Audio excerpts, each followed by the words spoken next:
चलिए बच्चे, मैं प्रभात दुबे एक बार फिर से आपका इस YouTube चैनल पर स्वागत करता हूं। गुड मॉर्निंग बच्चों, और आप लोग कैसे हैं? उम्मीद है सारे बच्चे बहुत ही अच्छे होंगे। ठीक है, चलिए बच्चे, और आज थोड़ा सा बच्चे 15 मिनट तक करीब हम बीएड के एग्ज़ाम के कुछ क्वेश्चंस हमें मिले हुए हैं। कुछ हमारे बच्चे भी देने गए थे तो उन्होंने हमें दिया हुआ है बच्चे, तो उसे 2 मिनट के लिए सॉल्व करा दूंगा। और बच्चे, कल की वीडियो में मैंने देखा था कि जब मैंने ये पूछा था बच्चे, क्वेश्चन क्या था कि संविधान सभा के सदस्यों का निर्वाचन प्रत्यक्ष हुआ था कि अप्रत्यक्ष हुआ था, तो बहुत सारे बच्चों का मैंने देखा है बच्चे की जो रिजल्ट आया वो डायरेक्ट बहुत बच्चों ने आंसर दिया था कि प्रत्यक्ष प्रणाली से। और मैंने आपको समझाया था बच्चे कि जहां पर जनता डायरेक्ट भाग लेती हो वो प्रत्यक्ष प्रणाली होगा, और जहां पर जनता द्वारा चुने गए प्रतिनिधि भाग लेते हैं बेटा, वो इनडायरेक्ट चुनाव होगा या इनडायरेक्ट इलेक्शन होगा। क्लियर हो जाएगा? तो सबसे पहले तो बच्चे कुछ बच्चों का नाम लूंगा। कुछ बच्चे तो एकदम से खुश रहते, सर मेरा नाम नहीं है, 1-2 बच्चे तो फिर है ना। तो चलो जल्दी से मैं कुछ बच्चों का नाम ले लेता हूँ। दीक्षा जायसवाल, अर्चू तिवारी सेलेक्टेड हैं, विपुल पांडे, नीलेश कनौजिया, रंजू श्रीबाला, विनय प्रकाश पाल, सर्वेश दुबे, अवनीश विश्वकर्मा, संदीप यादव, श्याम यादव, सर मैंने आपका नाम ले लिया, प्रिया दुबे, पूजा यादव, दीपक पांडे, राजा पांडे, सृष्टि यादव, मनीष पांडे। क्लियर हो जाएगा? अमित पाल, अवांका सिंह, अंकित कुमार मिश्रा, ठीक है, और कुसुम तिवारी का एक क्वेश्चन भी है जो मैं अभी सॉल्व करा देता हूँ। संध्या तिवारी, अमित चक्रवर्ती, ठीक है, अमित प्रजापति, अजीत जोगी, क्लियर, संजीव पांडे, मुकेश तिवारी, रवि कनौजिया, अनुज कुमार, अंजलि मौर्य, सरिता वर्मा, वर्षा सिंह, शीला मौर्य, क्लियर हो जाएगा, जयवर्धन, पंकज यादव, शिल्पी वर्मा, आदर्श यादव, सूरज तिवारी, नवीन मिश्रा, कृष्ण मोहन, प्रिया यादव, क्लियर, लौलेश तिवारी, रितु पांडे, सौम्या पांडे, उत्कर्ष सिंह, अर्पिता सिंह, वंदना सिंह, प्रमोद सिंह, सुनील यादव, रेणु दुबे, आकृति सिंह, गौरी श्रीवास्तव, प्रज्ञा सिंह, रंजना सिंह, प्रगति यादव, रंजना, जयवर्धन सिंह, लक्ष्मी चौरसिया, रेणु चौरसिया, शैलेंद्र देश, दीपक, श्याम गुप्ता, निहालिका सिंह, छाया सिंह, आकांक्षा मिश्रा, ठीक है। ये कुछ बच्चे थे बच्चे। सूरज दुबे, विराट वर्मा, अक्षांश पटेल, अखिलेश यादव, आंचल यादव, रानी आनंद, सर्वेश दुबे, रामपाल, संजय मौर्य, समा परवीन, हरिओम पांडे, सत्येंद्र पांडे, ज्ञानंजय यादव, अमरजीत यादव, उदित वर्मा, ठीक है, स्वाति यादव, पूनम कुमारी, विशाल मिश्रा, ठीक है। चलिए बच्चे, और मैं कुछ बच्चों का नाम लेता रहूँगा। छवि श्रीवास्तव, ठीक है, प्रवीण कुमार, अवनीश मौर्य, मनीष पांडे, ठीक है। चलिए बच्चे आगे बढ़ा जाए, थोड़ा सा क्वेश्चंस कराते हैं, ठीक है। 1 मिनट बेटा, क्वेश्चंस कराते हैं।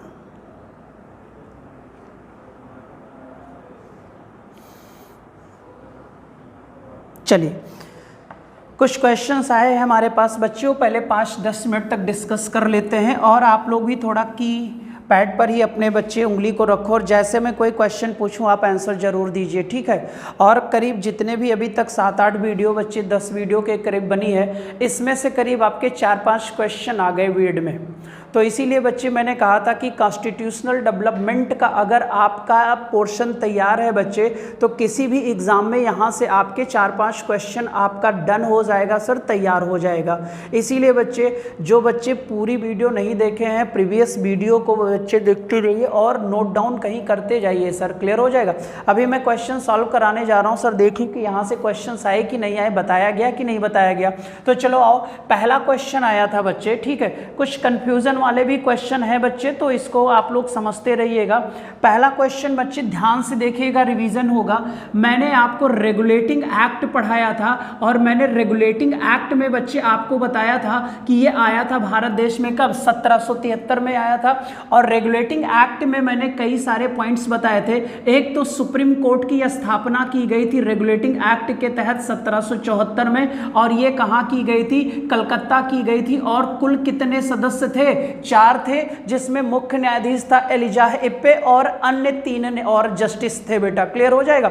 वहीं पर याद होगा तो, या वहां पर याद होगा, या बच्चे 1911 में भी मैंने बताया, 2 बार उसको डिस्कस किया है। मैंने कहा था कि 1774 में ही बच्चे भारत की वैधानिक राजधानी कहाँ बनी थी? कलकत्ता बनी थी। भारत की वैधानिक राजधानी कहाँ बनी? कलकत्ता बनी। और कलकत्ता राजधानी कब तक बनी रही बच्चे? 1911 तक बनी रही। क्लियर हो? ये बीएड में आया है, इसी से संबंधित एक क्वेश्चन है बेटा। क्लियर? अब देखो सर, रेगुलेटिंग एक्ट के तहत भारत की राजधानी कहाँ बनी? कलकत्ता बनी। कब तक बनी रही? 1911 तक बनी रही। और 1911 में ही कलकत्ता को राजधानी क्या कर दिया गया? रद्द। और एक नई राजधानी की घोषणा कर दी गई बच्चे, जिसका नाम क्या था? दिल्ली। क्या था? दिल्ली। और आपको पता है वर्तमान समय में भारत की कैपिटल क्या है? हमारी नेशनल कैपिटल क्या है? दिल्ली है बच्चे। क्लियर हो जाएगा? तो यहां से सर एक क्वेश्चन आपके बीएड में आया हुआ था, मेरे ख्याल यही वाला क्वेश्चन था बच्चे कि भारत की राजधानी दिल्ली बनी कब? 1911। लेकिन अगर बच्चे घोषणा की बात किया जाए बनी की, तो 1911। शिफ्ट कब की गई? तो शिफ्ट वाला याद रखिएगा, यह राजधानी शिफ्ट हो गई दिल्ली बच्चे कलकत्ता से 1912 में। लेकिन आपका मैक्सिमम बच्चे ऑप्शन में आंसर क्या होगा? 11 ही रहेगा। तो यहां से एक क्वेश्चन था सर। क्लियर हो जाएगा? और मैंने ये आपको बता दिया था बच्चे। ठीक, एक क्वेश्चन बच्चे आगे चैप्टर आएगा, जल्दी आएगा, शुरू होने ही वाला है। ये क्वेश्चन था बच्चे मौलिक अधिकार का, फंडामेंटल राइट्स का। फंडामेंटल राइट्स, और फंडामेंटल राइट्स को हिंदी में कहा जाता है मौलिक अधिकार। क्या कहा जाता है बच्चे? मौलिक अधिकार कहा जाता है। अब इसके मैं 2-3 क्वेश्चन बता दे रहा हूं, इसी में से कोई क्वेश्चन था बच्चे। क्लियर हो जाएगा? मौलिक अधिकार बच्चे आपको भी पता है कौन से देश से अपनाया गया था, तो आपका रिजल्ट होगा सर अमेरिका से लिया गया। पूछा जाए सर कौन से पार्ट में है, तो आप पार्ट लगाओगे कि सर पार्ट 3 में है। आर्टिकल यानी कि अनुच्छेद कहां से कहां तक है बच्चे मौलिक अधिकार? तो मेरे ख्याल यही क्वेश्चन था बच्चे 12 से 35 तक। 12 से 35 तक बच्चे अनुच्छेद में किसका प्रावधान किया गया? फंडामेंटल राइट्स का। अब याद करो सर जी, कुल कितने थे? कुल थे कितने बच्चे? 7। लेकिन आपको पता है एक माइनस कर दिया गया, और वर्तमान में कितने हैं? 6 हैं बच्चे। वर्तमान में मौलिक अधिकार की संख्या कितनी है? 6 है। याद रहेगा सर? तो यहां से भी एक क्वेश्चन था बच्चे, हम अपने अधिकारों का मैग्ना कार्टा। क्लियर हो जाएगा? मैग्ना कार्टा कौन से भाग को कहते हैं बच्चे? तो आपको पता होगा भाग 3 को ही कहते हैं सर। क्लियर हो जाएगा? यहां से भी एक क्वेश्चन था बच्चे। ठीक है, फिर बच्चे इसमें क्वेश्चन अगला था, बहुत ही आसान था, बहुत ही आसान था क्वेश्चन। ठीक है, और उम्मीद है बहुत जितने बच्चे हैं, कुछ बच्चे गए हुए थे एग्जाम देने के लिए, ठीक है, तो उन्होंने भी बताया सर जी। अब याद रखो, ये जो क्वेश्चन था बच्चे, मैंने आपको बताया था कि 1906 में मुस्लिम लीग की स्थापना हुई थी, ये बताया था। और ठीक 1 साल के बाद बच्चे 1907 में कांग्रेस का विभाजन हो गया था, और एक बना था कौन? गरम दल, और एक बना था कौन? नरम दल। और नरम दल वाले लोग जितने भी थे, ये सारे के सारे क्या थे बेटा? जल्दी बोलो। उदारवादी थे। और ये सारे के सारे क्या थे? उग्रवादी थे। क्या थे? उग्रवादी थे बच्चे। क्लियर हो जाएगा? अब ध्यान से देखिएगा, कांग्रेस का विभाजन यानी कि नरम दल और गरम दल कब बना? तो आपका रिजल्ट होगा 1907 में। और सर ये कहां पर विभाजित हुए? तो आपका रिजल्ट होगा सूरत। और सूरत कहां है? तो आपका रिजल्ट होगा गुजरात में है। ठीक है, ये 3 क्वेश्चन बच्चे हो गए, बताया, पढ़ाया। इसीलिए प्रीवियस वीडियो को भी देखने का प्रयास करिए। ठीक है, अगला क्वेश्चन बच्चे,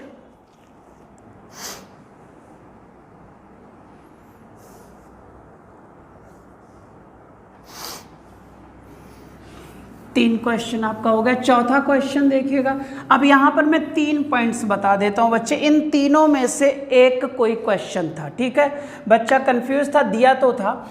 हमने आपको 1917 का एक पॉइंट बताया था, चंपारण, और मुझे लगता है सारे बच्चों को याद होगा। और चंपारण कहाँ है? तो रिजल्ट होगा सर बिहार। और यहाँ पर एक खेती की जाती थी, नील खेती बच्चे, और यहाँ पर 3 कठिया प्रथा थी। कौन सी प्रथा थी? ये तो सारे बच्चों को पता होगा, लिखा चुका हूँ, बोल दे रहा हूँ, ओरली बोल दे रहा हूँ।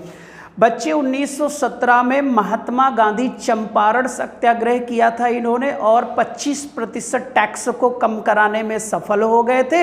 याद रखना इसको। इसीलिए गांधी जी का भारत में पहला बड़ा सफल सत्याग्रह कौन सा हो गया था? चंपारण। तो चंपारण कब हुआ था? 1917, ये क्वेश्चन हो सकता है। या बच्चे 1918 में एक खेड़ा सत्याग्रह भी है, और खेड़ा कहाँ है? गुजरात में है। तो खेड़ा कहाँ पर है बच्चे? कब हुआ? 1918। एक बेटा हो सकता है ये भी हो, एक है खिलाफत आंदोलन। कौन सा आंदोलन? खिलाफत आंदोलन से संबंधित शायद था। इन तीनों में से एक क्वेश्चन था बच्चे। तो खिलाफत आंदोलन है 1919 में। रॉलेट एक्ट कब है? 1919 में। जलियांवाला बाग हत्याकांड कब है? 1919 में। बच्चे असहयोग आंदोलन कब है? 1920 में है। क्लियर हो जाएगा बच्चे। चौरा चौरी कांड कब है? 1922 में है। ठीक है, यहां से भी एक क्वेश्चन आया था। उम्मीद है ये सब पढ़ा चुका हूँ। अगला क्वेश्चन है, एक मैम है कुसुम तिवारी, उनका एक डाउट आया था, मैसेज आया था कि सर अब बच्चे याद होगा आपको कि जब मैंने भारतीय राष्ट्रीय कांग्रेस कराया था, और भारतीय राष्ट्रीय कांग्रेस का जब मैंने दूसरा अधिवेशन कराया था, तो वहाँ पर एक बात की थी बच्चे कि पहले पारसी अध्यक्ष बने थे दादा भाई नेहरूजी। क्लियर? दादा भाई नेहरूजी के मैंने 3-4 पॉइंट्स बताए थे वहाँ पर, और पक्का आपके कॉपी में लिखा हुआ है। मैंने बताया था कि पहली बार भारत देश में व्यक्तिगत खर्चे पर नेशनल इनकम की गणना की थी, और पर कैपिटा इनकम उन्होंने 20 रुपये निकाली थी। ये 2 पॉइंट्स बताया था। Poverty and un British rule in India उनकी पुस्तक थी, मैंने ये बताया था। और हाँ, अगर बच्चे ये पॉइंट ना बताया हो इस पुस्तक में तो वहाँ पर ऐड कर लीजिएगा। उन्होंने बच्चे ड्रेन थ्योरी भी दिया था। ड्रेन थ्योरी, धन निष्कासन सिद्धांत दिया था उन्होंने, और इसी ड्रेन थ्योरी को बच्चे उन्होंने कहा था अनिष्टों का अनिष्ट, इबिल ऑफ इबिल्स। क्लियर? और ये एसएससी में आया हुआ क्वेश्चन है। तो अनिष्टों का अनिष्ट यानी इबिल ऑफ इबिल्स क्या है? तो आप बोलोगे सर ड्रेन थ्योरी है, कैसे ब्रिटिशर्स भारत के धनों को यहाँ से लूट लूट कर, या बच्चे कह सकते हो भारत से धनों को निकाल कर वो अपने देश ले जा रहे थे। इतना मैंने कहा था। और वहीं पर याद रखना, कुसुम तिवारी मैम का डाउट था, वहीं पर याद रखना बोला था कि ग्रांड ओल्ड मैन के नाम से, बायो वृद्ध के नाम से कौन जाना जाता है? तो दादा भाई नेहरूजी जाने जाते हैं बच्चे। ये क्वेश्चन आपका आया हुआ था। और वहां पर एक पॉइंट और भी बताया था, ब्रिटिश पार्लियामेंट में जाने वाले पहले भारतीय जो थे वो भी कौन थे? दादा भाई नेहरूजी थे बच्चे। क्लियर हो जाएगा? ये आपको मैंने बता दिया। ये क्वेश्चन था सर जी। फिर उसके बाद आया था कि लोकसभा, ये आगे पढ़ेंगे हम लोग, जो हमारी लोकसभा है बच्चे, क्या है? लोकसभा है। लोकसभा की जो पहली महिला स्पीकर, लोकसभा की पहली महिला स्पीकर, फीमेल बच्चे कौन अध्यक्ष बना था? तो जल्दी से मैं चाहूंगा कि आप लोग बताइए, जरा बताइए कि लोकसभा की प्रथम महिला अध्यक्ष का क्या नाम था?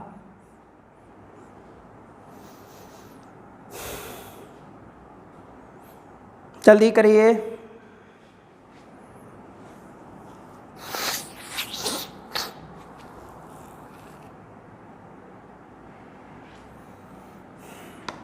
मीरा कुमार। क्या नाम था? मीरा कुमार। और मीरा कुमार आपको पता है बच्चे दलित थी। क्या थी बेटा? दलित थी। तो अगर पूछा जाए कि प्रथम लोकसभा महिला अध्यक्ष दलित, तो भी रिजल्ट क्या होगा? मीरा कुमार होगा। और ओवरऑल लोकसभा की प्रथम महिला स्पीकर का नाम पूछेगा तब भी आपको क्या लगाना होगा? मीरा कुमार। द्वितीय पूछ ले तो सुमित्रा महाजन, द्वितीय पूछ ले तो सुमित्रा महाजन होगी बच्चे। क्लियर हो जाएगा? ये क्वेश्चन आपका था सर जी। अगला क्वेश्चन है, हाँ एक क्वेश्चन यहां पर मैं चाहूंगा बढ़ा दूं बेटा। जो लोकसभा अध्यक्ष होता है, जो लोकसभा अध्यक्ष होता है, ये कभी भी अपने पद की शपथ ग्रहण नहीं करता। क्योंकि ये कभी भी अपने पद की शपथ ग्रहण नहीं करता, क्योंकि ये एक लोकसभा सदस्य के रूप में शपथ ग्रहण कर चुका होता है। इसीलिए कभी भी ये पद की शपथ ग्रहण नहीं करता, ये भी पॉइंट याद रखिएगा। क्लियर। अगला क्वेश्चन देखते हैं सर। राष्ट्रपति का क्वेश्चन आया था कि राष्ट्रपति को शपथ ग्रहण कौन कराता है। तो 2-3 क्वेश्चन पहले यहां से तैयार कर लिया जाए। अगर हम बात करें बच्चे राष्ट्रपति, तो राष्ट्रपति का जो पद है ये अमेरिका के संविधान से लिया गया है, स्रोत वहीं से माना गया है। अब जो राष्ट्रपति हैं, राष्ट्रपति का क्या होता है, इलेक्शन होता है, निर्वाचन होता है, लेकिन बच्चे इनडायरेक्ट होता है। क्या होता है, इनडायरेक्ट। अब भारत और अमेरिका में डिफरेंस देख लो। भारत में जो राष्ट्रपति का इलेक्शन होता है इनडायरेक्ट होता है, यानी जनता वहां पर इनडायरेक्ट भाग लेती है, डायरेक्ट उनको वोट नहीं करती। बट अमेरिका में जो है बच्चे प्रणाली है, वहां पर डायरेक्ट प्रेसिडेंट के निर्वाचन में जनता भाग लेती है। क्लियर। तो यहां पर आया कि जब राष्ट्रपति का निर्वाचन हो जाता है तो इसको ओथ का मतलब शपथ ग्रहण कौन कराता है, तो शपथ ग्रहण कराते हैं चीफ जस्टिस ऑफ इंडिया। कौन कराता है, भारत देश के सर्वोच्च न्यायालय का मुख्य न्यायाधीश कराता है बच्चे राष्ट्रपति को क्या, शपथ। अगर मान लो मुख्य न्यायाधीश नहीं है तो जो बच्चे न्यायाधीशों में वरिष्ठ होगा वो इनको क्या दिलाएगा, शपथ ग्रहण दिलाएगा। क्लियर। ये भी एक क्वेश्चन था, बहुत ही आसान क्वेश्चन था। ठीक है। अगला क्वेश्चन है बच्चे, हाँ एक आया था बच्चे, कोलकाता हो गया, अमेरिका हो गया, गरम दल नरम दल, खेड़ा हो गया। फिर पूछा गया था एंगमार्क। एंगमार्क बच्चे है ना, ये एंगमार्क वस्तुओं पर बना होता है सर, ये गुणवत्ता की निशानी होती है। गुणवत्ता की क्या होती है बच्चे, निशानी होती है, जिसे हम लोग क्या कहते हैं, एंगमार्क कहते हैं। एक क्वेश्चन ये था। फिर अगला क्वेश्चन क्या था बच्चे, एंगमार्क हो गया। अगला क्वेश्चन था सर नरेगा। तो आपने मनरेगा का नाम सुना होगा। अब ये देखो मनरेगा पहले नरेगा था, बाद में मनरेगा बना। तो ये मनरेगा कब बना, तो आप रिजल्ट लगा देना 2009, यहां से भी संबंधित था। और नरेगा देख लेना डेट 2 फरवरी 2006। ठीक है। और यहाँ पर सर एक बनाया गया प्रोग्राम 100 दिन का रोजगार एक्ट के तहत बच्चे जॉब कार्ड जारी किया गया। और जो ये 100 दिन का रोजगार था इसे लागू किया गया ग्राम पंचायत स्तर पर। कौन से स्तर पर, ग्राम पंचायत स्तर पर लागू किया गया। और एक चीज याद रखिएगा, इसमें कार्य करना हमारी स्वेच्छा पर निर्भर करता है बच्चे। हम चाहें तो जाएं काम करें, जबरदस्ती यहाँ पर कार्य नहीं करवाया जाता। तो यहाँ से भी एक क्वेश्चन था। क्लियर। यंग मार्क भी हो गया, मनरेगा का भी क्वेश्चन हो गया। ठीक है। अगला क्वेश्चन देखते हैं सर जी। हाँ, कुछ बच्चे जो ऑफलाइन पढ़े थे, ऑफलाइन वाले बच्चे जानते होंगे, आपको बताया था फिरोजा शाह कोटला मैदान या फिरोज शाह कोटला मैदान। अब ये जो फिरोज शाह कोटला मैदान था, क्रिकेट स्टेडियम था, ये कहाँ पर था, दिल्ली में। और अभी कुछ दिन पहले ही बच्चे इसका नाम परिवर्तित कर दिया गया या नाम चेंज कर दिया गया। अब इसका नाम हो गया बच्चे अरुण जेटली बच्चे मैदान कर दिया गया। क्लियर हो जाएगा। और आपको पता है सर कि अरुण जेटली पूर्व वित्त मंत्री थे। ये भी एक क्वेश्चन आया था। तो अगर फिरोजा शाह कोटला की बात किया जाए तो यहीं से एक क्वेश्चन और बढ़ाइए। हमारे लखनऊ में इकाना स्टेडियम था। इकाना स्टेडियम कहाँ था, तो आपका रिजल्ट होगा लखनऊ में था। और इकाना स्टेडियम का भी नाम क्या कर दिया गया, परिवर्तित कर दिया गया। पंडित अटल बिहारी वाजपेयी इकाना स्टेडियम। तो आपका रिजल्ट होगा इकाना स्टेडियम कहाँ है, तो आप तुरंत बताओगे कि सर उत्तर प्रदेश में है। उत्तर प्रदेश में कहाँ है, तो उत्तर प्रदेश की कैपिटल है लखनऊ में है बच्चे। तो यहाँ पर 2 हो गया।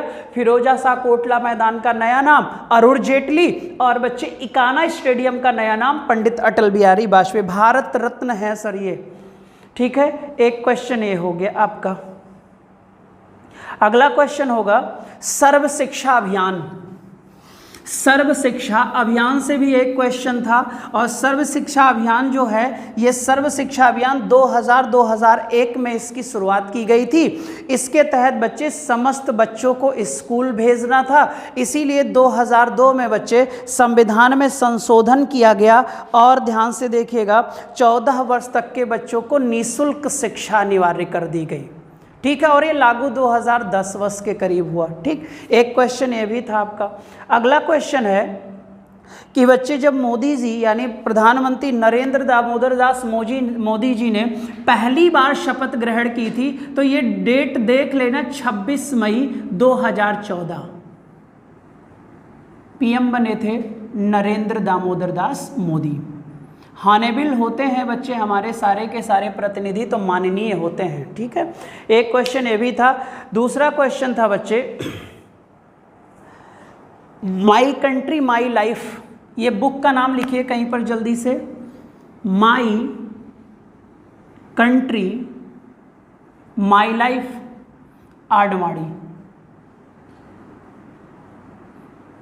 आडवाणी साहब ने लिखी थी, ये भी एक पुस्तक आई थी। फिर आया था भारत का प्रथम सुपर कंप्यूटर, भारत का प्रथम सुपर कंप्यूटर परम। एक शायद पहला परमाणु भी था अप्सरा, पहला परमाणु रिएक्टर भी था भारत का अप्सरा, ये भी क्वेश्चन था, ये भी क्वेश्चन है बच्चे। ठीक है, अगला था बच्चे देवधर ट्रॉफी, कहीं नोट करते रहिएगा। देवधर ट्रॉफी क्रिकेट से है। देवधर ट्रॉफी किससे है? क्रिकेट से है। भारत की, एक क्वेश्चन ये भी आया था, भारत की पहली महिला DGP director general of police Kanchan Chaudhary, मेरे ख्याल नाम था इनका। एक मिनट बेटा,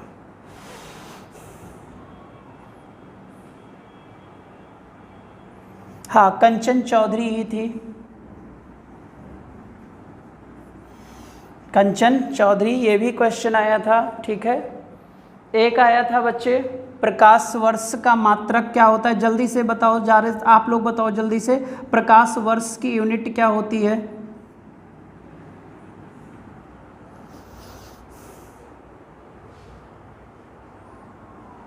जल्दी बताइए।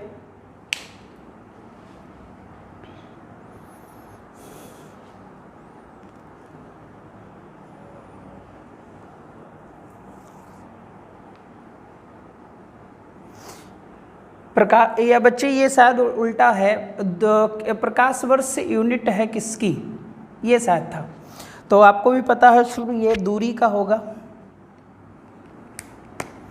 ये भी एक क्वेश्चन था, देख लीजिएगा, इसी से संबंधित था। ठीक है, अगला क्वेश्चन था बच्चे भारत देश के पहले शिक्षा मंत्री कौन थे? भारत देश के पहले शिक्षा मंत्री कौन थे? या ऐसे कह सकते हो, ये क्वेश्चन भी बन सकता है, स्वतंत्र भारत के पहले शिक्षा मंत्री पता ही होगा बच्चे। भारतीय राष्ट्रीय कांग्रेस के सबसे कम उम्र के अध्यक्ष बने थे अबुल कलाम आज़ाद साहब, ये था। राष्ट्रीय दुग्ध दिवस सबको पता है। क्वेश्चन जरा 2-3 बता देते हैं यहाँ पर। ये जो दुग्ध था बच्चे, दुग्ध उत्पादन के लिए कौन सी क्रांति चलाई गई? बताओ, श्वेत क्रांति की हरित क्रांति की अन्य क्रांति? ये क्वेश्चन जल्दी से दो। और यहाँ पर सर एक फ्लड नामक ऑपरेशन चलाया गया था, तो मैं ये बता दे रहा हूँ बच्चे, ऑपरेशन फ्लड 3 चरणों में चलाया गया था। और आपको पता है सर कि डॉक्टर वार्गीज कुरियन, ठीक है, इन्हें ही पिता कहा जाता है। जो भी क्रांति चलाई जाएगी दुग्ध उत्पादन के लिए वो आप बताओगे। और डॉक्टर वार्गीज कुरियन का जो बर्थडे मनाया जाता है वो 26 नवंबर को मनाया जाता है, इसीलिए इस दिन दुग्ध दिवस मनाया जाता है। और अभी मैं आगे बताऊंगा 26 नवंबर 1949 को भारत का संविधान भी क्या किया गया था, अंगीकार किया गया था, अपनाया गया था। इसलिए 2015 से इसी दिन बच्चे संविधान दिवस भी मनाया जाना शुरू हुआ। बच्चे अभी मैं आगे बढ़ जाऊंगा, ठीक है। और भीमराव अंबेडकर के 125वीं जयंती के अवसर पर नोट करो, ऑपरेशन फ्लड किससे संबंधित है, दुग्ध उत्पादन से। बच्चे उस क्रांति का पिता कौन था जो क्रांति दुग्ध उत्पादन के लिए चलाई गई, जो आप बताओगे सारे बच्चे, डॉक्टर वर्गीस कुरियन। इनके बर्थडे पर बच्चे दुग्ध दिवस मनाया जाता है 26 नवंबर को। ये क्वेश्चन ये भी था। अगला था बच्चे द्वैध शासन। अब मैंने आपको पढ़ाया था द्वैध शासन, याद है ना, डायरकी। अब यहाँ से भी एक क्वेश्चन आ गया,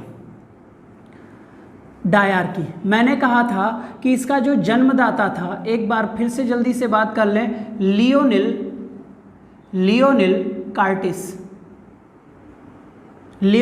कार्टिस। और आपको पता है द्वैध शासन सबसे पहले कहाँ लागू हुआ था, बंगाल में। और बंगाल में ये लागू हुआ था कब, जल्दी बोलो, 1765 में। और किस गवर्नर ने लगाया था, तो आपका रिजल्ट होगा रॉबर्ट क्लाइव ने। मैंने कहा ये कब तक लगा रहा था, तो आपको पता है 1772 तक। मैंने कहा था लगाया तो रॉबर्ट क्लाइव ने था, लेकिन समाप्त किसने किया था, तो आपका तुरंत रिजल्ट होगा सर, समाप्त करने के लिए ही बंगाल का गवर्नर बनाकर भेजा गया था, किसे, वारेन हेस्टिंग को। तो यहां से ही संबंधित एक क्वेश्चन था आपका बच्चे एग्जाम में, ठीक है, ये भी देख लीजिएगा। और अगर पूछा जाए कि द्वैध शासन पहली बार प्रांतों में कब लागू हुआ, प्रांतों में कब लागू हुआ, तो आपको पता है 1919 एक्ट में। फिर अगर क्वेश्चन आ जाए प्रांतों में बच्चे डायरकी को समाप्त किस एक्ट के तहत किया गया, तो आपका रिजल्ट होगा 1935 एक्ट के तहत होगा।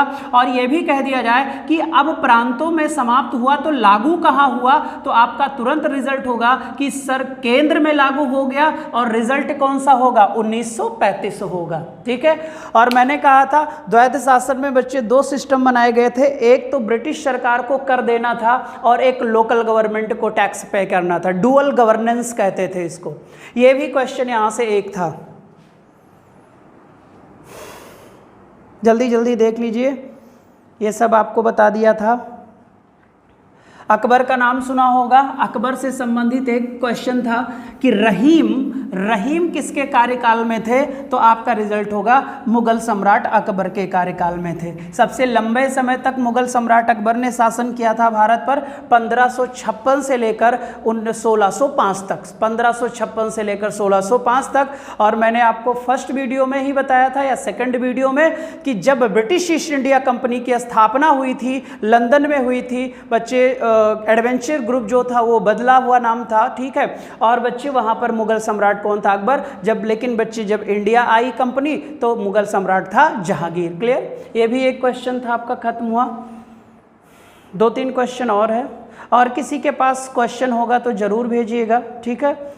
अब एक क्वेश्चन यहाँ से ही, अभी बच्चे प्रीवियस वीडियो में मैंने आपको बताया था भारत छोड़ो आंदोलन, क्विक इंडिया मूवमेंट, भारत छोड़ो आंदोलन के बारे में आपको बताया था। और मैंने कहा था सर ये 8 अगस्त 1942, लेकिन अगर पूछा जाए ये प्रारंभ कितने अगस्त से हुई, तो आपका रिजल्ट होगा 9 अगस्त 1942। इसे ही सर भारतीय इतिहास में एक क्रांति कहते हैं, अगस्त रेवोल्यूशन, यानी अगस्त क्रांति। और इसके लिए सर याद रखिएगा एक मैदान का भी प्रयोग किया गया था, ग्वालियर टैंक मैदान।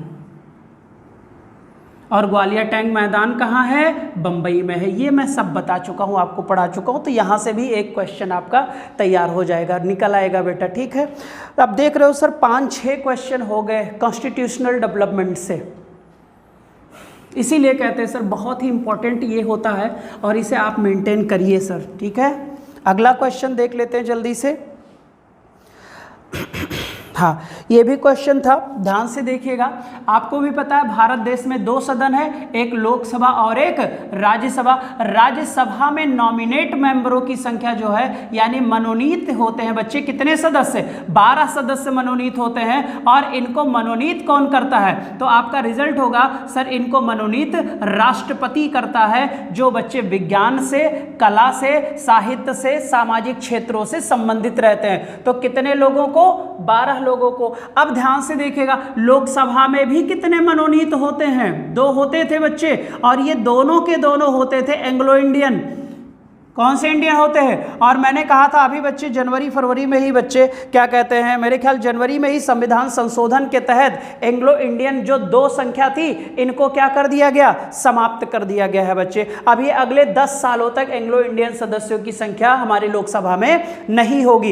एक क्वेश्चन आगे बढ़ते हैं। लोकसभा के बाद अपने राज्यों में बच्चे, जैसे केंद्र में लोकसभा होती है वैसे राज्य में क्या होती है, विधानसभा। ये केंद्र का निम्न सदन है और ये राज्य का निम्न सदन है। यहां पर एंग्लो इंडियन की संख्या कितनी होती थी, 1। अब इसे भी 10 वर्ष के लिए क्या कर दिया गया, समाप्त कर दिया गया है। क्लियर हो जाएगा? प्रावधान नहीं खत्म हुआ है, क्योंकि प्रतिनिधियों को बच्चे लाना जरूरी नहीं समझा गया, क्योंकि इनकी अपेक्षा जनसंख्या का क्या है, अभाव है। लेकिन अगर अगले 10 साल के बाद बच्चे इनकी जनसंख्या बढ़ती है, इनकी तादाद बढ़ती है, तो हम इनको बच्चे क्या करेंगे, सदस्य देंगे। ठीक है, ये याद रखिएगा। ये भी था बच्चे। तो राज्यसभा में कितने मनोनीत सदस्य होते हैं, 12। और लोकसभा में कितने होते थे, 2। अब ये प्रावधान अगले 10 वर्ष के लिए क्या कर दिया गया, खत्म कर दिया गया। विधानसभा में कितने एंग्लो इंडियन होते थे, 1। अब इनको भी अगले 10 साल के लिए प्रावधान क्या कर दिया गया, खत्म कर दिया गया। ये क्वेश्चन आपका हो गया। अगला क्वेश्चन था जल्दी से, पंचायती राज व्यवस्था। ठीक है, तो ये बच्चे इसमें जो भी क्वेश्चन होगा, जिन बच्चों ने क्वेश्चन दिया होगा पेपर, उन्हें याद आ जाएगा। ये जो पंचायती राज व्यवस्था है बच्चे, पंचायती राज व्यवस्था सबसे पहले आपको याद होगा ये लागू किया गया था राजस्थान में। और राजस्थान का कौन सा जिला, तो ये होगा नागौर। और आपको पता ही होगा 2 अक्टूबर 1962 को बच्चे पंचायती राज व्यवस्था को, हाँ, लेकिन इसका जो संवैधानिक दर्जा है बच्चे, या कह सकते हो इसे बच्चे संवैधानिक प्रावधान दिया गया, तो आपको बताएंगे बच्चे आगे। 72वां 73वां एक चैप्टर ही पढ़ना है। ठीक है, एक क्वेश्चन ये था, ओल्ड मैन बता दिया बच्चे। फिर आया हुआ था इंकलाब शब्द का। अब इंकलाब था, इससे 2 क्वेश्चन मैं बता देता हूं, दोनों में से एक ही रहा होगा बच्चे। अगर इंकलाब नारा की बात किया जाए तो सारे बच्चों को पता है इंकलाब का जो नारा था, जल्दी से बताओ कि किसने दिया था, जल्दी से बोलेंगे बच्चे। इंकलाब नारा किसने दिया और इंकलाब शब्द,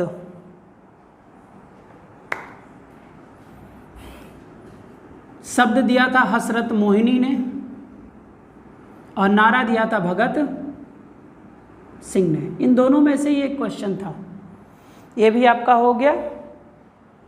समाजशास्त्र का पिता पूछा गया था, तो ये चेक कर लेना, अगस्त काम्टे।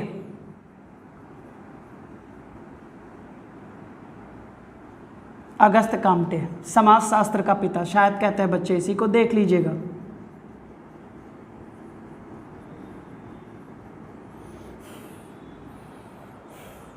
ये भी एक क्वेश्चन था। और बच्चे करंट का था 2017 बेस्ट सांसद पुरस्कार भर्तरी मेहताब।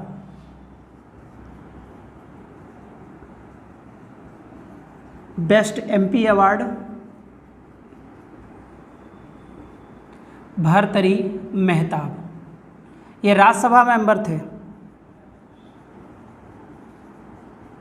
और ये बीजू जनता दल, मेरे ख्याल उड़ीसा से संबंधित थे, या कहाँ से थे, मेरे ख्याल बीजू जनता दल पार्टी है, उसी से संबंधित थे।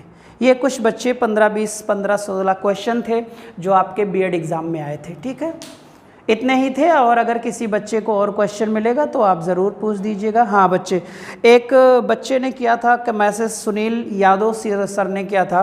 उन्होंने कहा सर जर्मनी में, शायद ये भी करंट आया हुआ था कि जर्मनी में किस हॉकी प्लेयर के नाम से बच्चे क्या किया जाता है, एक रोड का निर्माण। तो मेरे ख्याल रूप सिंह नामक व्यक्ति थे बच्चे, हॉकी प्लेयर थे, उन्हीं के नाम से किया गया था। चलिए, कुछ बच्चे रह गए थे, उनका भी नाम ले लेते हैं। शर्वेश दुबे, रामपाल, संजय मौर्य, उदित वर्मा, अवनीश मौर्य, साक्षी सिंह, आकांक्षा तिवारी, प्रतिमा शर्मा, सैम, दीपशिखा, रानी आनंद, ठीक है, अंकित पटेल, छाया सिंह, ऋषि आपके हैं बच्चे, और धनंजय सिंह, श्याम गुप्ता, ठीक है, ये बच्चे थे। प्रभांशु यादव, दिग्विजय सिंह, ठीक है, निहालिका सिंह, संजय सिंह, सालू सिंह बच्चे, अंकित यादव, अनुज यादव, विनोद यादव, अखिलेश, आदर्श, मोनिका पटेल, हरेंद्र यादव, कार्तिकेय प्रजापति, अक्षय कुमार भारती, सूर्यमणि तिवारी, गौतम सिंह, रोहित यादव, शुभम वर्मा, सुदीपा, विशाल मिश्रा, पूनम कुमारी। ये कुछ बच्चे थे बच्चे जिनका नाम रह गया था। और भी जिन बच्चों का नाम नहीं ले पा रहा हूँ बच्चे, या किसी कारणवश मुझे याद नहीं आ रहा है, प्रवीण कुमार, ठीक है, छवि श्रीवास्तव, छाया श्रीवास्तव, विराट शर्मा, विराट वर्मा, अवांका सिंह, मुकेश तिवारी है ना, सृष्टि दुबे, श्रीकांत दुबे, ठीक है, राजकुमार सर, इंद्रेश यादव, ठीक है, पंकज वर्मा। ये कुछ बच्चे थे बच्चे, ठीक है, जो लगातार पढ़ते रहते हैं, ठीक है। चलिए और बच्चों का अर्चना, ठीक है, चलिए, सृष्टि यादव, आकांक्षा सिंह। चलिए बच्चे, मैंने आप लोगों को कल बता दिया था कि सर डिकी वर्ड्स बता दिया था, माउंटबेटन योजना बता दिया था, ठीक है। अब उसमें कुछ की पॉइंट्स रह गए थे बच्चे, ठीक है। जो की पॉइंट्स रह गए थे उन की पॉइंट्स को कर लेते हैं, फिर आपका बच्चे पूर्णतः संविधान डेवलपमेंट क्या हो जाएगा, समाप्त हो जाएगा, ठीक है। चलिए की पॉइंट्स देख लेते हैं बच्चे, कुछ छूट तो नहीं रहा है।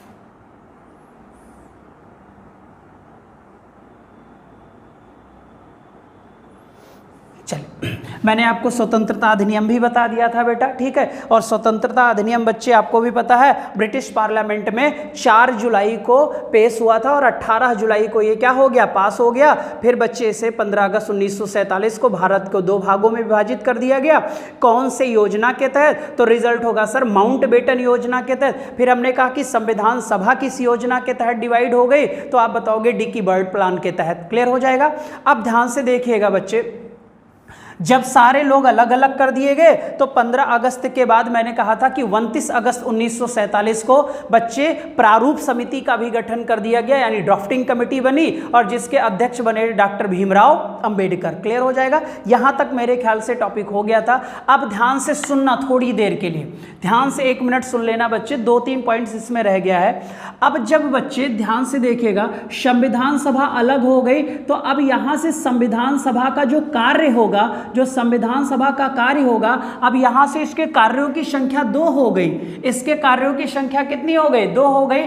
पहला कार्य है बच्चे इसका संविधान निर्माण, पहला कार्य है इसका संविधान निर्माण। और जब संविधान निर्माण होगा तब इस संविधान सभा का जो अध्यक्ष होगा, यहां पर एक अच्छा पॉइंट है, तब इसका अध्यक्ष होगा डॉक्टर राजेंद्र प्रसाद होंगे।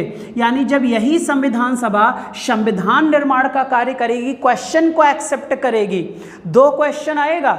संविधान का पिता डॉक्टर भीमराव अंबेडकर, ठीक है, लेकिन संविधान का निर्माण किसने किया? संविधान का पिता तो हो गया क्योंकि ड्राफ्टिंग कमेटी के वो क्या थे। और अगर संविधान सभा को एक्सेप्ट, बच्चे संविधान को एक्सेप्ट किसने किया? तो संविधान सभा ने किया, जिसका अध्यक्ष कौन था? डॉक्टर राजेंद्र प्रसाद। और फिर बच्चे संविधान सभा का ही एक काम विधायिका का भी हुआ, लेजिस्लेटिव का भी एक कार्य करती थी, कानून लागू कराना। कानून क्या कराना? लागू कराना। तो जब कानून लागू कराने की बात आ गई, फिर इसका कार्य क्या हो गया? विधायिका हो गया। और जब यही संविधान सभा बेटा विधायिका का कार्य करती थी, तब जो इसके अध्यक्ष थे वो जीवी मालवंकर थे। इसे नोट करिएगा, बहुत ही इंपॉर्टेंट पॉइंट है, जीवी मालवंकर।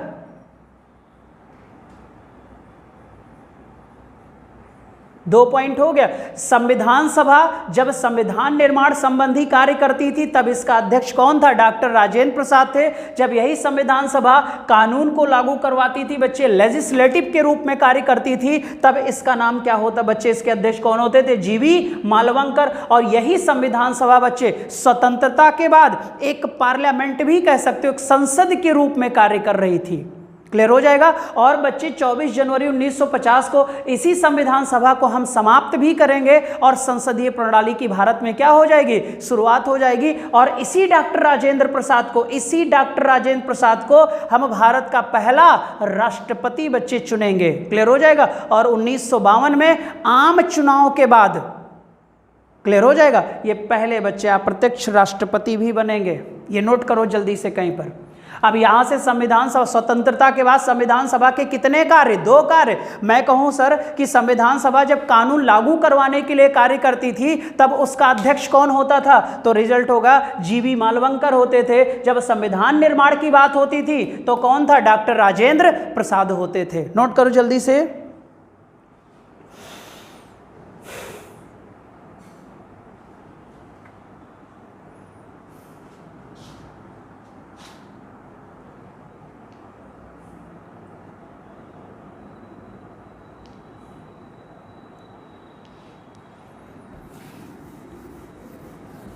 ठीक है, अब कुछ की पॉइंट्स बनाओ यहां से, छोटे छोटे पॉइंट्स हैं। संविधान निर्माण शुरू हो गया। जब संविधान निर्माण शुरू हुआ बच्चे, तो हमने 60 देशों के संविधान, 60 प्लस देशों के संविधान बच्चे, 60 प्लस देशों के संविधानों के अंश को शामिल कर लिया। जब शामिल किया तो इस पर बच्चे जो अच्छाइयाँ बुराइयाँ हम चीज़ों को निकालते चले गए। क्लियर हो? तो कितने देशों के वृत्तांत को शामिल किया गया था? 60 देशों के वृत्तांत को शामिल किया गया। क्लियर हो जाएगा? ये एक पॉइंट ये हो गया।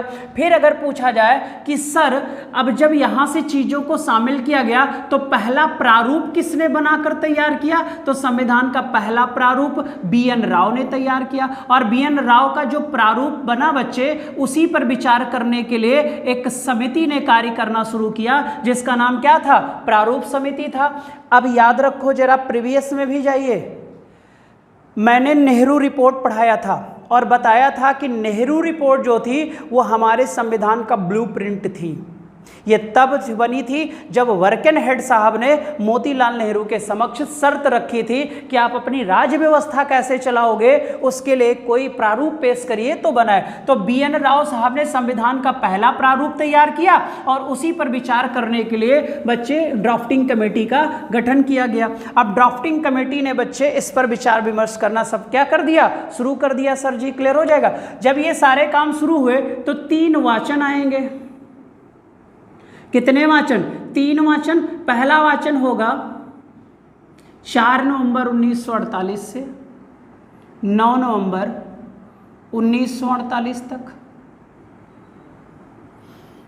दूसरा वाचन होगा 15 नवंबर 1948 से 17 अक्टूबर 1949 तक। तीसरा वाचन होगा 14 नवंबर, ये दिन थे यदि बच्चे बैठकों के दिन थे इसमें सब, ठीक है, 1949 से 26 नवंबर 1949 तक। लिख देना यहीं पर। इसी दिन भारत का संविधान, भारत का संविधान बनकर तैयार हुआ,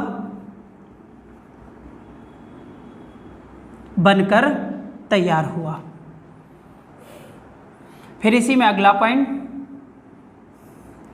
इसी दिन तो आप लोग लिख लीजिएगा, इसी दिन इसे यानी कितने नवंबर को? 26 नवंबर 1949 को। इसी दिन इसे अपनाया। दूसरा शब्द आता है अंगीकार, तीसरा शब्द आता है अंगीकृत, चौथा शब्द आता है एडॉप्टेड, किया गया। 15 अनुच्छेद लागू, जो नागरिकता से थे बेटा और निर्वाचन से संबंधित थे, और कुछ आर्टिकल संसदीय प्रणाली से संबंधित थे। इन 3 टॉपिकों को हमने लागू कर दिया। यानी कितने आर्टिकल को? 15 आर्टिकल को। कितने नवंबर को? 26 नवंबर। ये सब नाम होते। अधिनियमित भी होता, एक नाम अधिनियमित भी होता है बच्चे। अपनाया गया, अंगीकार किया गया या अंगीकृत किया गया या अडॉप्ट किया गया कितने नवंबर को? इंडियन कॉन्स्टिट्यूशन को 26 नवंबर 1949 को, 26 नवंबर 1949 को। अगला क्वेश्चन यहीं पर देखिएगा, जल्दी से देखिएगा। 26 नवंबर को ही बच्चे 2015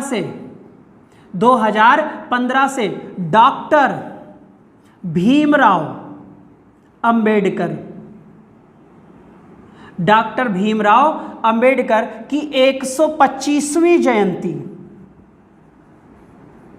125वीं जयंती के अवसर पर संविधान दिवस, जयंती के अवसर पर संविधान दिवस मनाया जाना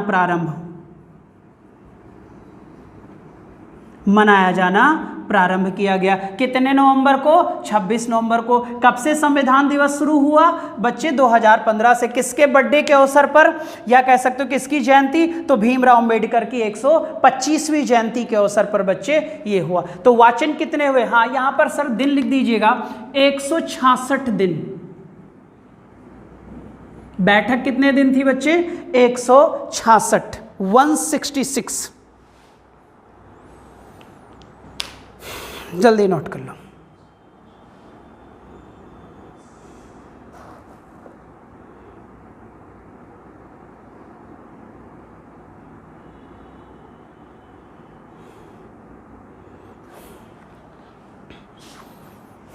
अब ध्यान से सुनना मुझे 2 मिनट के लिए फिर से। मैंने कहा कि स्वतंत्रता के बाद संविधान के 2 भाग हो गए, एक पाकिस्तान की संविधान सभा अलग हो गई और इंडिया की संविधान सभा अलग हो गई। क्लियर हो जाएगा। संविधान निर्माण शुरू हुआ और प्रारूप समिति का गठन किया गया। 60 प्लस देशों के संविधान के पॉइंट्स को हमने शामिल किया। फिर बच्चे उस पर एनालिसिस किया गया। इसके लिए कितने वाचन? 3 वाचन। पहला वाचन 5 दिन चला, 4 नवंबर से 9 नवंबर। दूसरा सबसे लंबा चला, 15 नवंबर से 17 अक्टूबर। तीसरा बच्चे 14 नवंबर से 26 नवंबर 1949 को दुनिया का सबसे विस्तृत, सबसे बड़ा बच्चे क्लियर हो जाए, सबसे लंबा लिखित संविधान बनकर क्या हो गया? तैयार हो गया। फिर इस दिन बच्चे, क्योंकि हमें 30 जनवरी का इंतजार था, क्योंकि 26 जनवरी का इंतजार था बच्चे, क्योंकि 26 जनवरी बच्चे को ही कांग्रेस पूर्ण स्वतंत्रता, पूर्ण स्वराज दिवस के रूप में मनाया जाता था बच्चे। 1930 थे। 1929 के लाहौर अधिवेशन में इस प्रस्ताव को पास किया गया था। इसीलिए बच्चे हमने 15 आर्टिकल जो इंपॉर्टेंट थे, जो नागरिकता से संबंधित थे, जो इलेक्शन से संबंधित थे, क्योंकि हमें चुनाव भी तो करवाना था बच्चे, इनको हमने लागू कर दिया। इसीलिए सर कहा जाता है कि 26 नवंबर 1949 को भारतीय संविधान को अपनाया गया, अंगीकार किया गया, अंगीकृत किया गया, एडॉप्टेड किया गया या अधिनियमित किया गया। ये शब्द दिखें तो आप सिर्फ लगाओगे 26 नवंबर 1949। फिर मैंने करंट का भी बता दिया कि एक देखो, दुग्ध दिवस भी मनाया जाता है। अब मैंने कहा कि 26 नवंबर को ही 2015 से संविधान दिवस के रूप में मनाया जाना शुरू हुआ। और ये संविधान दिवस किसकी जयंती के अवसर पर शुरू किया गया? तो आप रिजल्ट लगाएंगे, डॉक्टर भीमराव अंबेडकर, जिन्हें संविधान का पिता कहते हैं या आधुनिक मनु कहते हैं। आधुनिक मनु के बारे में मैंने फर्स्ट वीडियो में ही आपको बता दिया था, जब मैंने जेफरसन साहब का बात किया था कि अमेरिका के संविधान का पिता कौन था? जेफरसन था। और भारतीय संविधान का पिता कौन था? डॉक्टर भीमराव अंबेडकर था। मैंने बता दिया था, मनु आर्य के बारे में भी बताया था। फर्स्ट वीडियो को ज़रूर देख लीजिएगा। यहाँ तक क्लियर हो गया मुझे उम्मीद है। कितने वाचन, कितनी बैठक दिन थी? 160।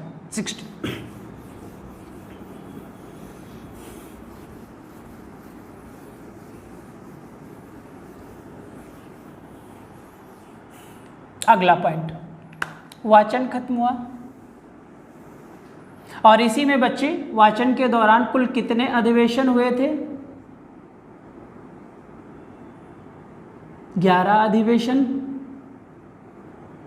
कितने अधिवेशन? 11। यहां बढ़ाइएगा, 12वां अधिवेशन 24 जनवरी 1950।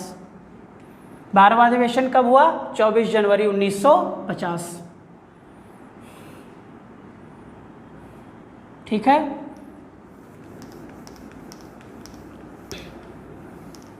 लास्ट पॉइंट, संविधान लागू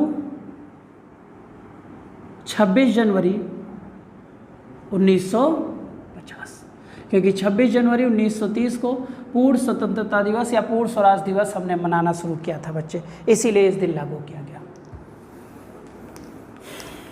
अगला क्वेश्चन, हेडिंग छोटा सा डालिएगा, संविधान सभा के अन्य कार्य।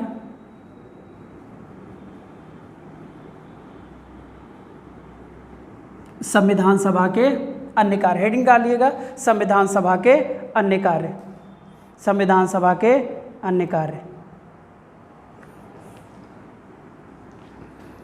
22 जुलाई 1947 राष्ट्रीय ध्वज अपनाया गया।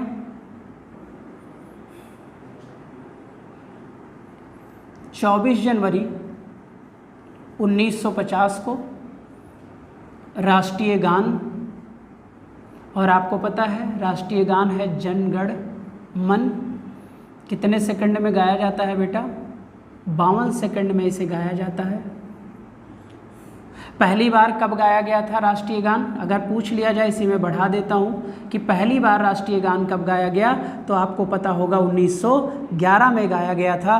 कहाँ गाया गया था? तो आपको पता होगा कलकत्ता में गाया गया था, महिलाओं द्वारा जॉर्ज पंचम की अगवानी में। जॉर्ज पंचम की अगवानी में, मैंने बताया था 1911 में जॉर्ज पंचम कहाँ आया था? भारत आया था। तो पहली बार राष्ट्रीय गान कब कहाँ गाया गया? कलकत्ता में। कब गाया गया? 1911 में। संवैधानिक बच्चे या संविधान में शामिल कर दिया गया जब बच्चे हमें इसे नेशनल राष्ट्रगान घोषित कर दिया गया। तो याद रखिएगा बच्चे 24 जनवरी 1950। अगर पूछा जाए, यहीं पर एक दो क्वेश्चन और बढ़ाया जाए कि जनगण मन का लेखक यानी राष्ट्रीय गान का लेखक कौन है, तो आप तुरंत लगाओगे सर रविंद्रनाथ टैगोर हैं। अगर पूछूं सर कौन सी पुस्तक में है, तो आप तुरंत लगाओगे गीतांजलि है।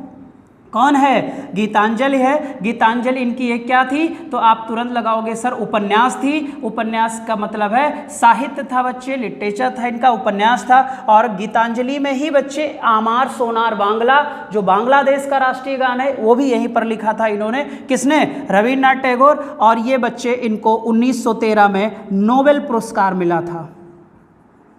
1913 में क्या मिला? नोबेल पुरस्कार मिला था बच्चे। किस क्षेत्र में मिला? तो आप रिजल्ट लगाएंगे साहित्य में मिला। किस पुस्तक? गीतांजलि। ठीक है। और बच्चे ये जो नोबेल पुरस्कार आया था, तो इसे लिख सकते हैं एशिया का पहला नोबेल। जो कौन से देश में आया? तो आप कहोगे सर भारत में आया। भारत में किसे मिला? तो रविंद्रनाथ टैगोर को मिला। रविंद्रनाथ टैगोर को भारत बच्चे नोबेल पुरस्कार किस क्षेत्र में मिला था? उपन्यास के साहित्य क्षेत्र में मिला। इन्होंने एक क्या लिखी थी? उपन्यास, नाम गीतांजलि, जिसमें इन्होंने लिखा था जनगण मन। क्लियर। और राष्ट्रीय गान पहली बार कब गाया गया? 1911 में जॉर्ज पंचम, भारत भाग्य विधाता कहा था इन्होंने जॉर्ज पंचम को। क्लियर। और बच्चे कलकत्ता में महिलाओं द्वारा। अब एक क्वेश्चन आ जाए सर कि सर ये जो जनगण मन है, कहीं लिख लीजिएगा कि ये जनगण मन है सबसे पहले किस पत्रिका में, सबसे पहले किस पत्रिका में प्रकाशित हुआ था? सबसे पहले जनगण मन किस पत्रिका में प्रकाशित हुआ था? तब रिजल्ट लगाना तत्वबोधिनी। क्या रिजल्ट लगाओगे? तत्वबोधिनी। पत्रिका का जिक्र हो तत्वबोधिनी, साहित्य का जिक्र हो या उपन्यास का जिक्र हो गीतांजलि। और 24 जनवरी 1950 को संविधान सभा ने इसे भारत का नेशनल एंथम घोषित कर दिया बच्चे, राष्ट्रीय गान। जल्दी। राष्ट्रीय ध्वज कब आया? तो 22 जुलाई 1947 को। 24 जनवरी 1950 को राष्ट्रीय गान जनगण मन है, 52 सेकंड में गाया जाता है। पहली बार कब गाया गया? 1911 में। और कहाँ? कलकत्ता। किसने? महिलाओं ने। किसके सम्मान में? जॉर्ज पंचम के। भारत भाग्य विधाता किसे कहा गया? जॉर्ज पंचम को कहा गया। फिर मैंने कहा इसके लेखक कौन थे? रविन्द्रनाथ टैगोर। कौन सी साहित्य थी? गीतांजलि उपन्यास थी इनकी। और इसी के लिए 1913 में इन्हें नोबेल पुरस्कार दिया गया। और नोबेल पुरस्कार बच्चे भारत आया, तो भारत कौन से महाद्वीप में है? एशिया महाद्वीप में है। तो एशिया महाद्वीप का पहला नोबेल किस देश में आया? तो आपका रिजल्ट हो गया सर भारत में आया। किस क्षेत्र में आया? तो आपका रिजल्ट साहित्य में।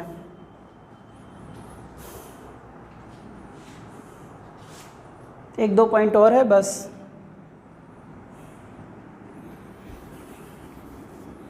इसी में है संविधान सभा के कार्य में ही। तत्वबोधिनी भी याद रखिएगा।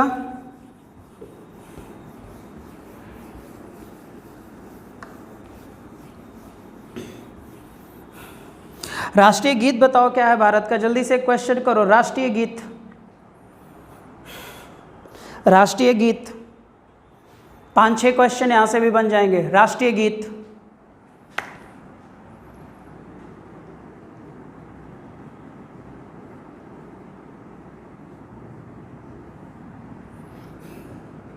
राष्ट्रीय गीत, राष्ट्रीय गीत है वंदे मातरम।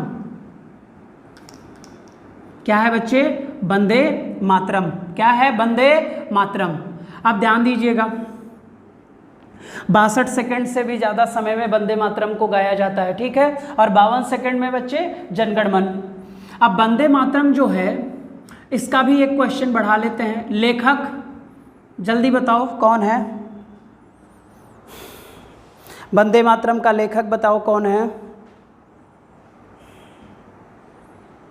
जल्दी।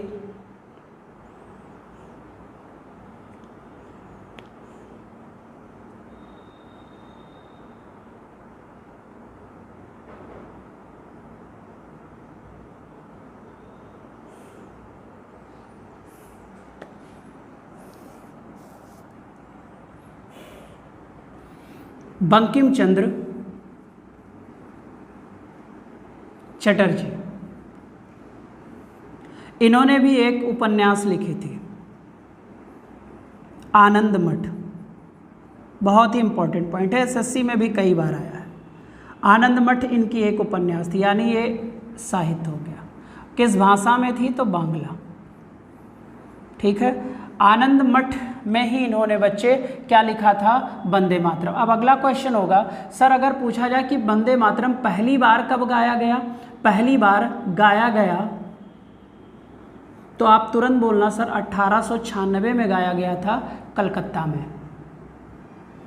कहाँ गाया गया था? कलकत्ता में। और ये जो आनंद मठ है सर, ये क्वेश्चन है सर सन्यासी, सीजीएल में आया हुआ क्वेश्चन है, सन्यासी विद्रोह पर आधारित। सन्यासी विद्रोह पर आधारित एक पुस्तक लिखी थी आनंद मठ। साहित्य थी किसकी? बंकिम चंद्र चटर्जी की। 62 सेकंड से ज़्यादा लिया जाता है। आपका राष्ट्रीय ध्वज हो गया, ठीक है, आपका राष्ट्रीय गान हो गया, राष्ट्रीय गीत हो गया। कहाँ गाया गया, कब गाया गया, और संवैधानिक दर्जा कब मिल गया? 24 जनवरी 1950 को मिल गया। ये भी खत्म हो गया आपका।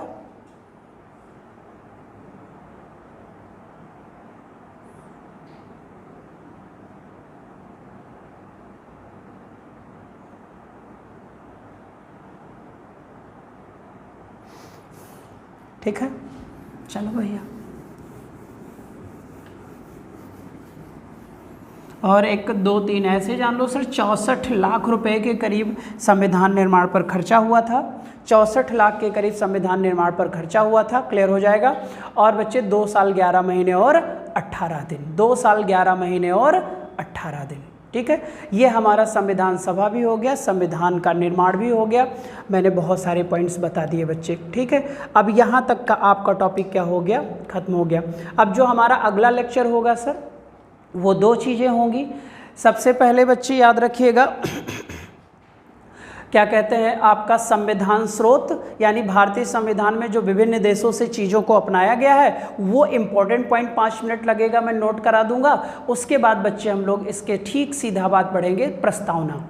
और प्रस्तावना पढ़ने के बाद बच्चे हम लोग फंडामेंटल राइट्स को पढ़ेंगे, ठीक है। या प्रस्तावना के बाद हम नागरिकता पढ़ेंगे, फिर फंडामेंटल राइट्स पढ़ेंगे, फिर बच्चे राज्य के नीति निर्देशक तत्व पढ़ेंगे। तो जो अगला लेक्चर होगा बहुत ही इंपॉर्टेंट होगा बच्चे, क्योंकि इसमें प्रेम्बल पढ़ाएंगे, ठीक है।